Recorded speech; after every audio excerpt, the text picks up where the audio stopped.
দর্শক আসসালামু আলাইকুম। আমি ডক্টর আহমেদ নাজমুল আনাম, শিশু কিশোর নবজাতক এবং শিশু বিশেষজ্ঞ বরাবর মধ্যে আপনাদের সবাইকে স্বাগত জানাচ্ছি। দর্শক, আমি বিভিন্ন সময় বিভিন্ন খাবারের ব্যাপারে আপনাদের মনে করে দিচ্ছি, সেই সূত্র ধরেই আজকে আমি বাদামের ব্যাপারে কথা বলবো।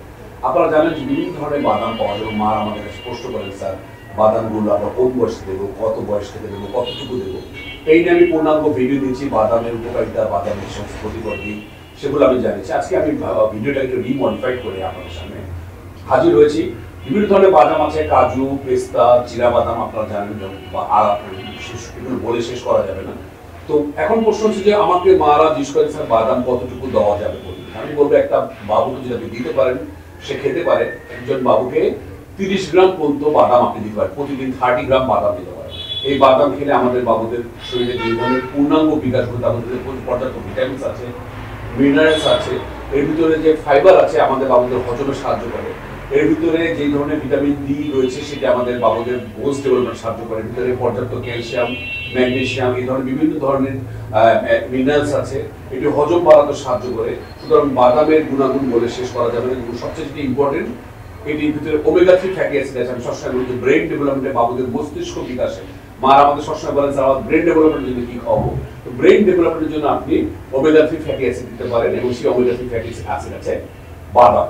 এখন এই বাদামের কিছু ক্ষতিকর দিকও আছে, সেটি আপনাকে জানতে হবে, কারণ কিছু পেয়ে গেলে আপনার কিছু হারাতে হবে। সেরকম ওমেগা 3 ফ্যাটি অ্যাসিডের পাশাপাশি যদি আপনি বাদাম অযাচিতভাবে বেশি দেন, এর ভিতরে ওমেগা 6 ফ্যাটি অ্যাসিড আছে, যেটা আপার হ্যান্ড নিয়ে নেবে, তারপর সে ক্ষমতাশালী হয়ে যাবে। এবং সে কি করবে, ওমেগা 3 যে উল্লেখযোগ্য ভূমিকা ছিল সেটাকে সে কমিয়ে ফেলে ওমেগা 3 কে সে টক্সিক বানিয়ে ফেলতে পারে। যে ওমেগা 3 যে ইনফেকশনকে প্রতিহত করার যে ক্ষমতা, ওমেগা 6 কিন্তু সেটাকে চেঞ্জ করে ফেলতে পারে, অর্থাৎ আরো শরীরে ইনফেকশনের প্রক্রিয়া বেড়ে যেতে পারে। এর ভিতরে যে সমস্ত অতিরিক্ত চর্বি রয়েছে, সেই চর্বি কিন্তু ওজন বাড়িয়ে ফেলতে পারে। সুতরাং যে সমস্ত বাবুদের বা যাদের এমনি ওজন বেশি আছে তাদেরকেও ক্ষেত্রে আমি বলবো বাদামের প্রবলেম হতে পারে। যে সবচেয়ে বেশি সমস্যা, অনেক বাবু মারা বলেন, স্যার আমার বাবু বাদাম খেলে অ্যালার্জি হয়। তাহলে এখন মুশকিল হচ্ছে, আমরা তো বাদামগুলো সব মিশিয়ে দিই। তাহলে আপনি যদি সব মিশিয়ে দেন, তাহলে কিন্তু আপনি বের করতে পারবেন না কোন বাদাম আপনার অ্যালার্জি হচ্ছে। সেই জন্য আমি বলবো আপনি আপনার বাবুকে 9 মাসের পর থেকে আপনি বাদাম দেবেন, এবং বাদামকে একটা একটা করে বাদাম দিয়ে দেখবেন তার কোনটাতে অ্যালার্জি হয়। ধরেন 3 দিন দিলেন কাজু বাদাম, 3 দিন দিলেন পেস্তা বাদাম। যদি তার কোনো অ্যালার্জি প্রবলেম হয়, তাহলে এর ভিতরেই ধরা পড়ে যাবে।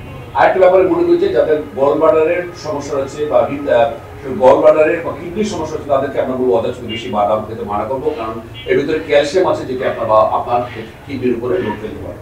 তো এই সমস্ত ব্যাপারগুলো মাথায় রাখবেন। তবে হ্যাঁ, আমি সবসময় বলবো বাদাম একটু ওজন বাড়াতে, আপনার বাবুর স্বাস্থ্য গঠনে, আপনার ব্রেন ডেভেলপমেন্টে, আপনার বাবুর হজমে, এর ভিতরে যে ফাইবার আছে সবসময় এটা পরিপাকতন্ত্র ভালো রাখে, এবং আপনার পূর্ণাঙ্গ বিকাশে কিন্তু বাদাম অত্যন্ত জরুরি। সুতরাং আপনার বাবুকে আপনি অবশ্যই বাদাম দেবেন, কিন্তু আমি যেই ফর্মুলায় বলেছি সেটা দেবেন।